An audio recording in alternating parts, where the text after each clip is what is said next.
Okay, for today's lecture, we're going to go over first the guidelines for the project that's due Monday. So today's just Wednesday. So Monday the 5th. And let me see if I can get rid of that little piece here. It's better to look at.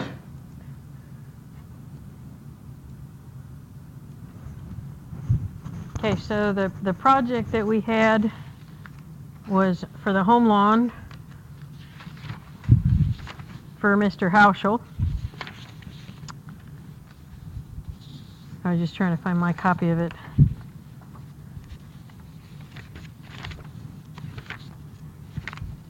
I got everything else but that. No, here it is. Okay, so the way I wanted it, this is supposed to be a professional project, so it's like you're being his lawn care person.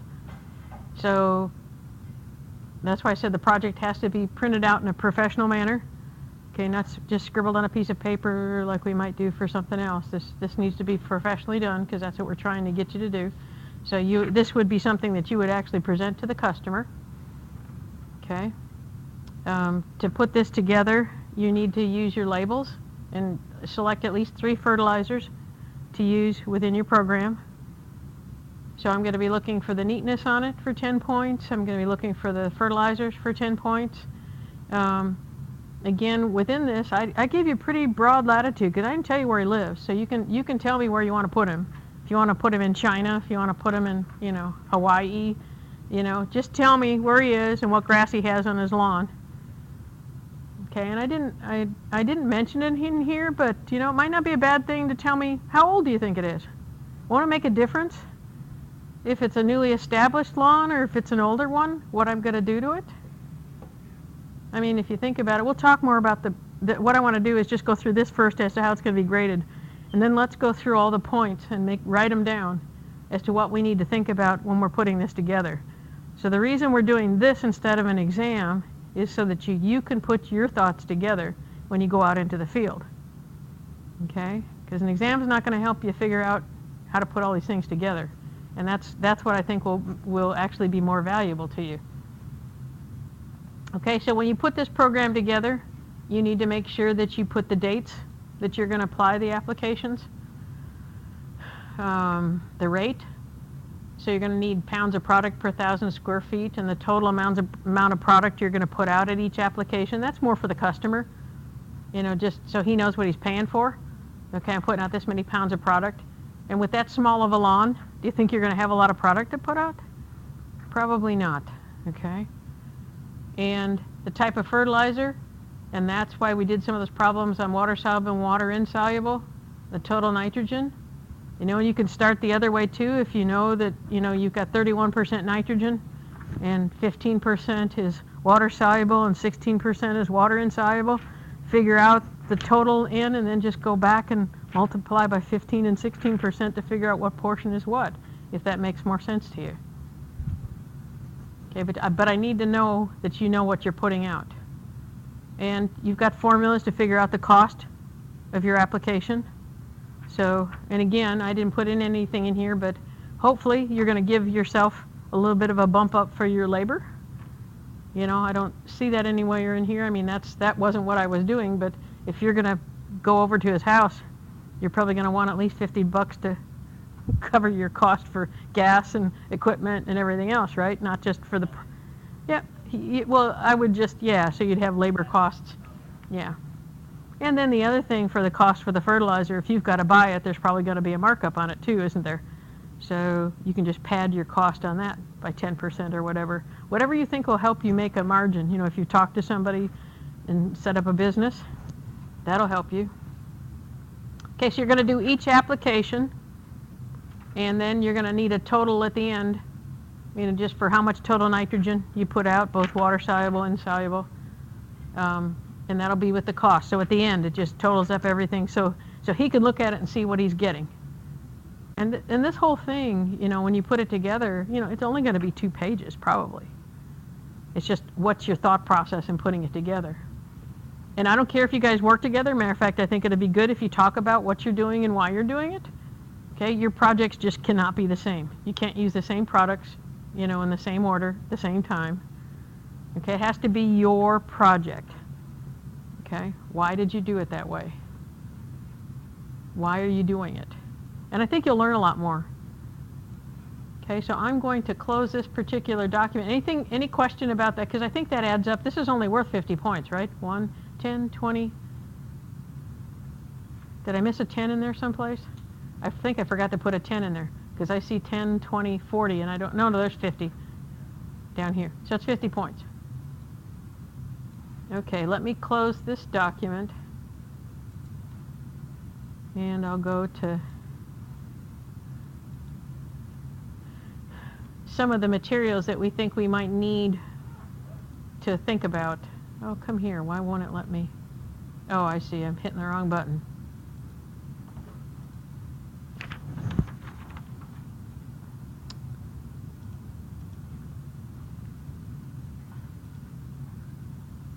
I'm trying to figure out why it's not.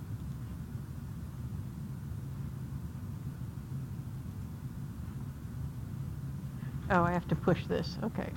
I didn't push the pen. I wanted to write on here. I just left it all blank so we could write down everything we're thinking about that we need to use for this as we start out.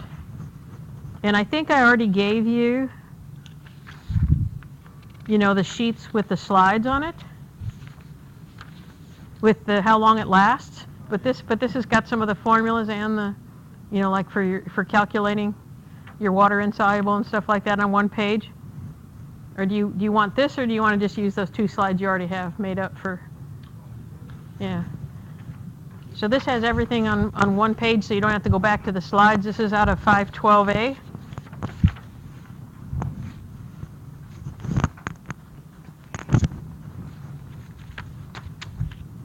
Okay, so as we first start sitting here and thinking about what the heck are we going to do?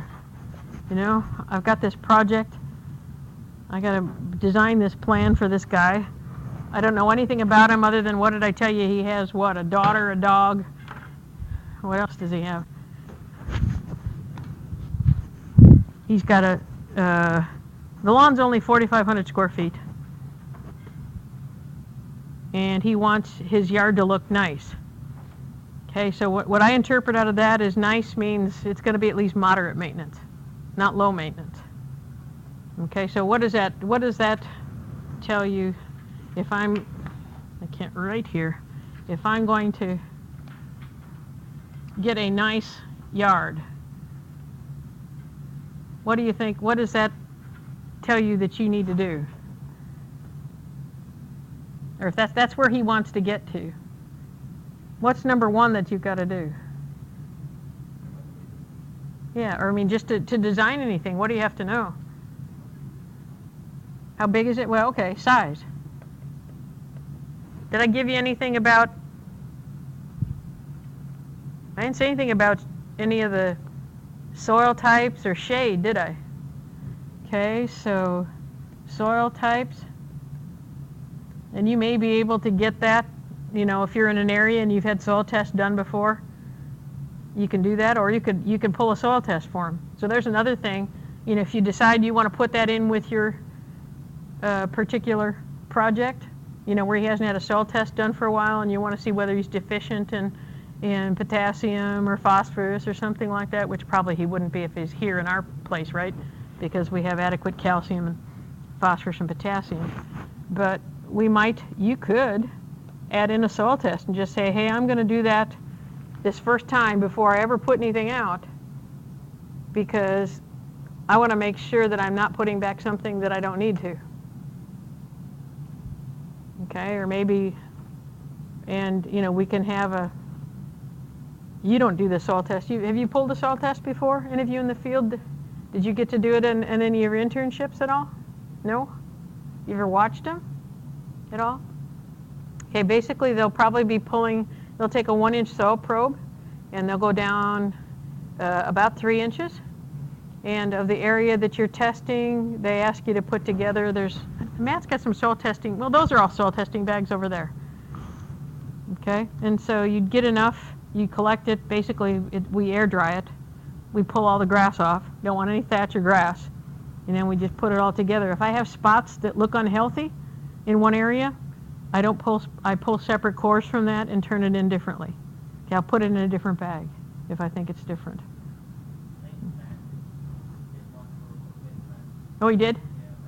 Oh, okay. Okay. But anyway, so depending on who you use for your fertilizer source, doesn't Wilbur Ellis run some soil tests or send them out for you too? Couldn't you just have them help you with that and charge, add in for the soil test? Soil test, minimum of $40 for a soil test. And if you're going to do it, you got to charge a little bit more money to have it sent off or something. So if you want to do that, that's extra. Okay, I'm not going to mark off if you don't put a soil test in there, but I'm just telling you that's probably what I would do to start out with a new client, because I don't know what to do. I mean, I could generalize, couldn't I? Okay, can you think of anything else? Soil type, soil test. What's one thing I mentioned earlier that I told you you had to tell me that we don't have up there? Well, there were two things I told you you needed to tell me. Location. Okay, so where is it? I can't hear you. Well, it's got to be at least moderate. Okay, so we'll put that next to. Yeah, we've got. Oh, I didn't put that up there, did I? Shade. Probably the one thing that's probably most obvious. What grass am I working with? Okay, we didn't talk anything about doing any overseeding in this whole plan, for the whole year. Okay, but that might be something we throw in the future, not in this one. This is our fertilizer plan, but certainly. And so if it was really thin, when would you think I'd want to maybe add in some seed during the year? When would be the best time for me to try to do some seeding depending on where you're located, right? Let's say we had a cool season grass. We're living here in Walla Walla. It was a thin yard. When might you overseed? Spring would be a good time, but then you got to go through the heat of the summer too. So fall would be the best time to do it. Okay, and I haven't told you what time of year you're presenting this. We're just going to present it to him for all of next year, okay? So he'll just start out for the next year. Okay. And I'm just thinking, what else? So what if you went out to the site, and I think what you were meaning, I'll get it. I'm just thinking about your comment you made about maintenance level. I think what you were trying to get to me with Tanner was that what are there problems now? Is that what you were thinking of? If you saw any problems, or what if I had compaction on the site? Okay. Probably when you're doing this soil test, the first thing before you set this all up too is you're going to do a site inspection, aren't you? I mean, so hopefully, and I didn't put that to put in your cost, but you're probably going to write down the results of what you saw when you went around and just say, well, we could add this in the future due to what I saw here on the site. But for right now, we're just trying to set up a fertilizer program. But can you see how this gets involved when you've got a service that you're trying to get all the parts in there and think about what you're going to do and just make sure that you charge them for everything? Because every time you go out there, I mean, even if I had a lawn care service and I was doing nothing but scouting everything to make sure they didn't have insects, they didn't have diseases, all that kind of stuff, I need to charge them for that. That would be my integrated pest management charge, because I need to sell that as a positive thing, because people think that lawn care companies are going out there and just spraying stuff and putting out stuff indiscriminately. And taking your time to go out there and see that everything's working okay, that you don't need to do anything at that time, or yes you do, is also one of the things that you can do. Okay, we have grass type, soil type. Okay, one thing that we did mention, and I'll go, that we hadn't brought back in, is the age of the lawn. Why would that make any difference? You got different amounts of Right. Because if you have a new, just think about what you've seen when any place where you've established new grass, whether it be a new green or a place, especially on a straight sand, there aren't many nutrients in there, are there? So you've got to build up a nutrient source. If this guy already has been here, if Mr. Hauschel has been there for 20 years, he may have a pretty good bank of nutrients. Again, thus the soil test, right? That's why I was saying that wouldn't be a bad idea to put a soil test in there to see if I do it. Let me see if this will actually go to the next slide. I think it's not going to save it, is it? Well, let's see.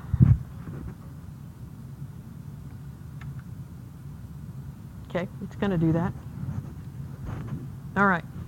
So if we think about that, so we've gotten into the how much nitrogen. Why would that, okay, so if he has a bunch of nitrogen in there, what would that influence?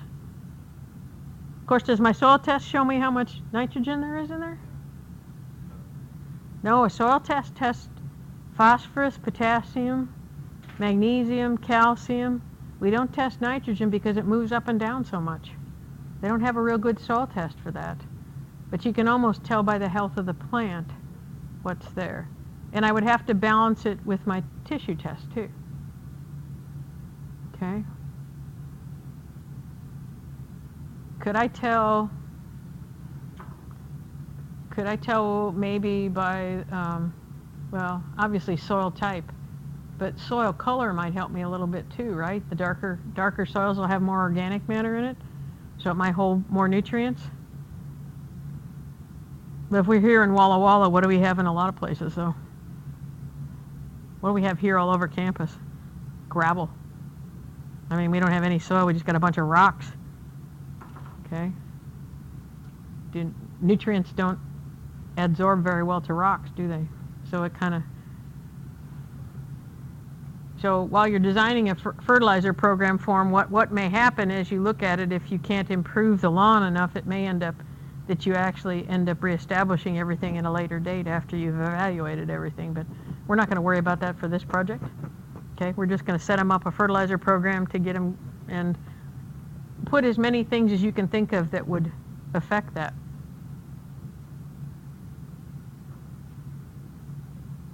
Okay, so if I had an older lawn, we've put age in there, so we'll just say older lawn with more nutrients.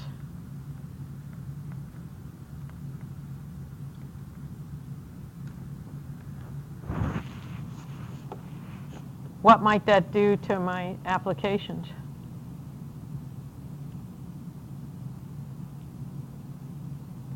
Could I, well, maybe I'll ask a different question.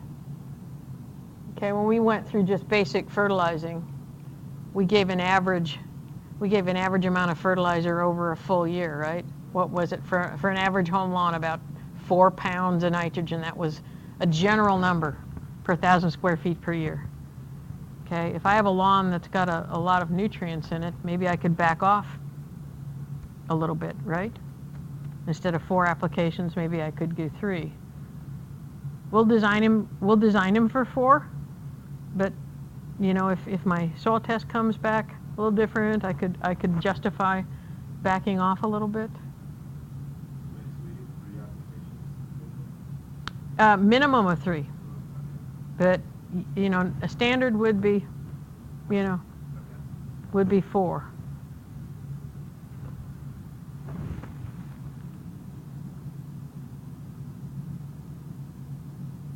Okay, so along with that, there's another cultural practice that could influence my fertility.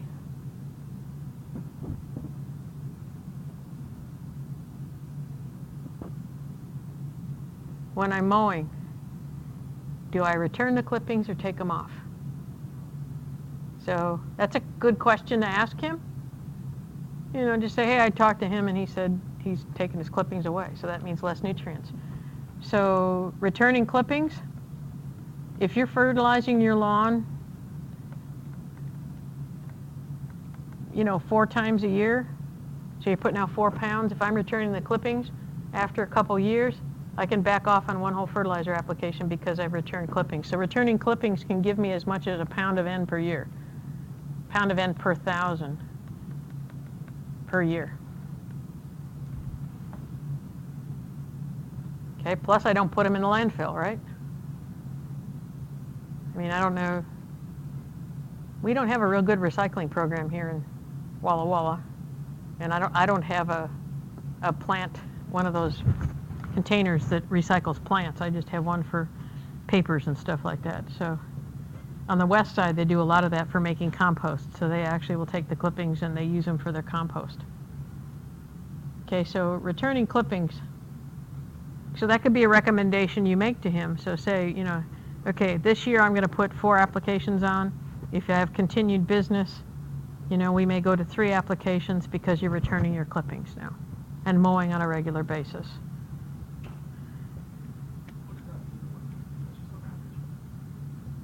Where? Okay.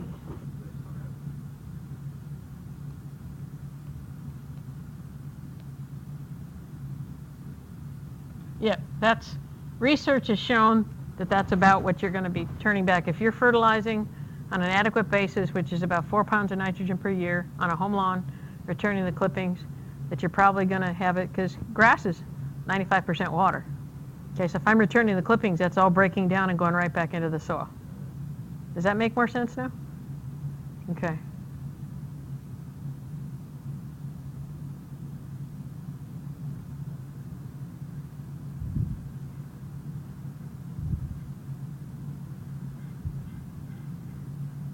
Okay, so where the site is going to determine how early I start, right, with my applications?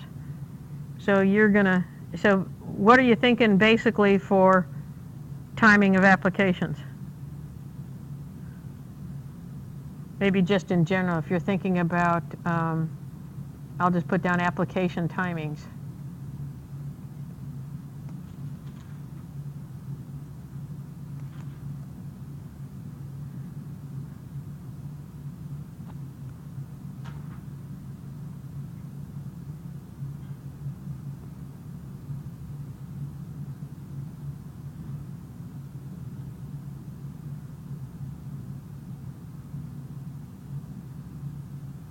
Since I'm not getting, let's do, I'll just put down the seasons of the year to get you started, okay?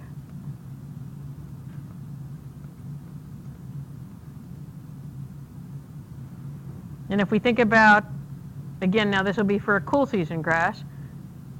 Cool season grasses are going to be putting their roots down here in the fall. I'll get some in the spring too. I'll just put roots major development in fall. And I'll get some in the spring as well.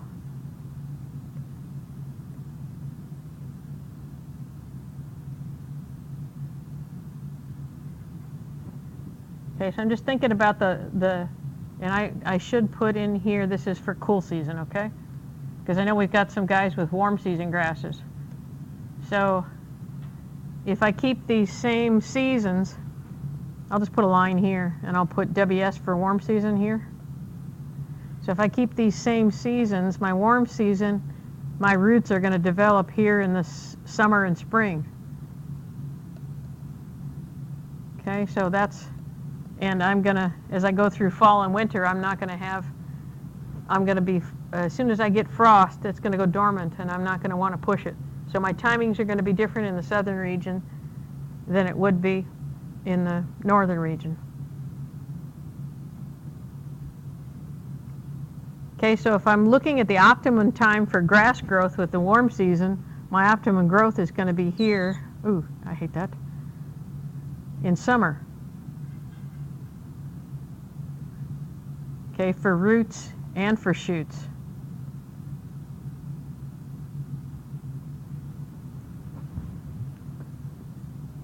Okay, what about cool season? Does it respond that way? I get automatic a spurt of growth in the spring from everything, don't I? But then when I get to summer, and my roots are going to go down in the spring, but when I get to the heat in summer, that's when I'm going to get shortened roots, right? No matter what I do, the roots are not going to get longer as soil temperatures go up with cool season grasses. That's going to be the stress time. So if that's the stress time for my cool season grasses, do I really want to be forcing it with fertilizers at that point? Probably not. And if I do, so we're gonna say limited fertility. But if I've got a sport field, the main thing I got to make sure is that it's not quickly available and it's not going to burn the plant, right? It's not going to force too much top growth as opposed to root growth.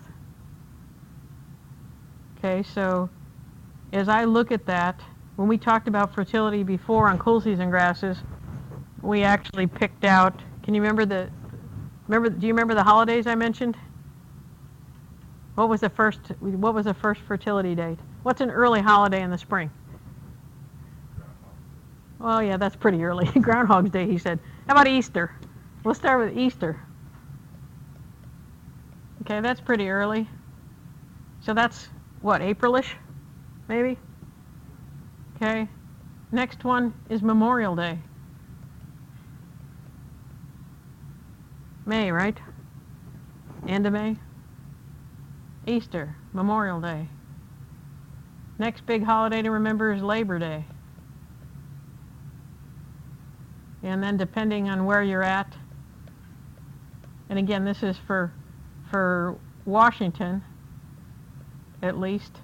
Our last one I'll put for Eastern Washington. We usually use Halloween as our latest fertility date.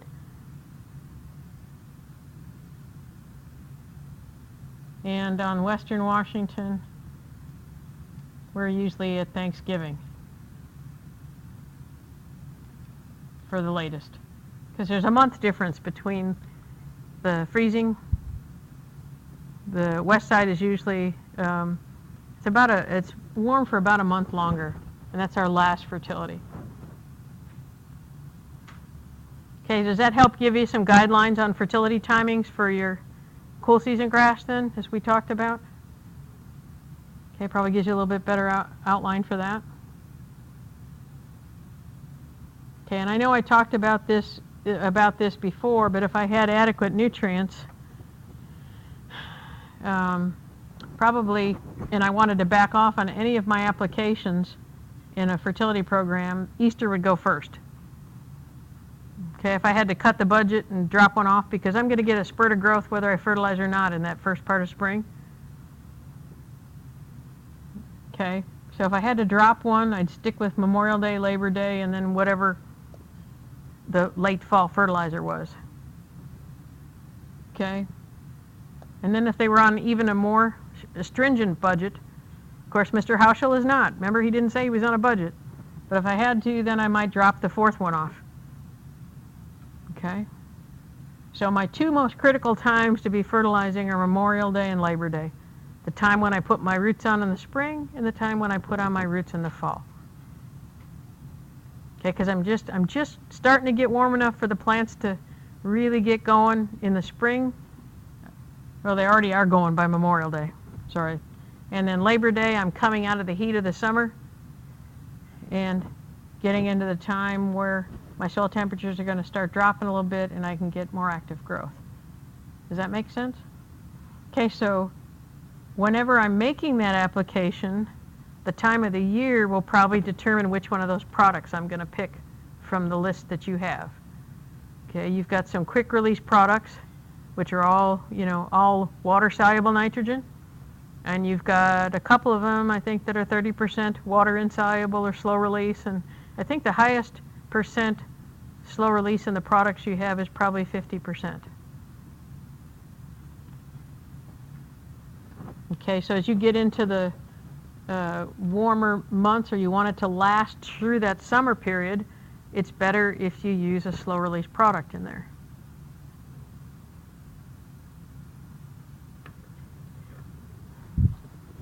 Trying to think of what else.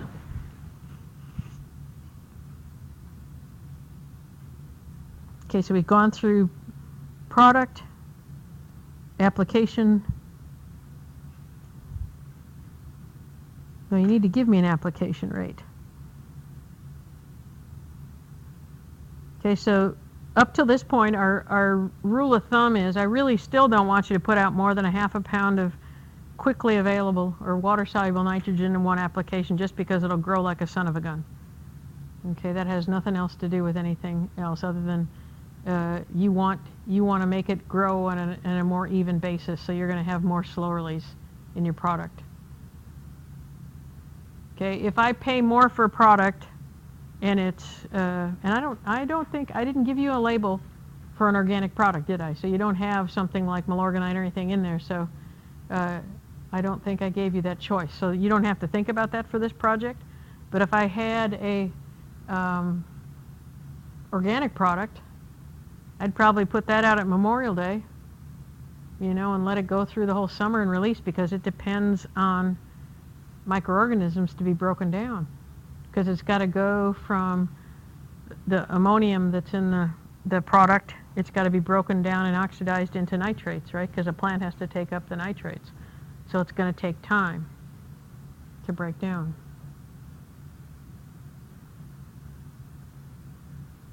Okay. So the only part that I didn't add in for that fertility, you know, for your timings and stuff, is I asked you to tell me about how long each one would last, and that's what that sheet that I gave you just to repeat off of that lecture 512A, where it gave you, and I'll look at one of these. So it's slides 2, 3, and 4 out of lecture 512A. So it gives you the equations for calculating water-soluble nitrogen, water-insoluble nitrogen. But more importantly, on slides 3 and 4, it tells you nitrogen use by the grass plant. And again, this is pretty much keyed towards a cool season grass. So those of you in the warm region, it may not be quite as spot on as it is for a cool season grass, but go ahead and use this as a guide. So that'll help you determine, you know, how long the product that you put out is really going to last and what are you doing with it. And it's not going to be exact, but at least as you look at this and start getting used to it, you'll realize, you know, how long it's going to last and why you're putting out that product that you are. And you'll know whether, as you work with these, when you get out in the field, you know, hey, I'm not using that one again. They said it lasted 6 weeks. It lasted like 3. You know, that wasn't money well spent, because I had to go out and put more product out, so there's more labor. So, and some people, you know, like Tyler out at Wine Valley, I'm sure he has a favorite that he uses. He knows how the reason that he's using it is because he knows how it responds. He knows how much to put out. He knows what reaction he's going to get. Why mess with a good thing, right? No? Yes?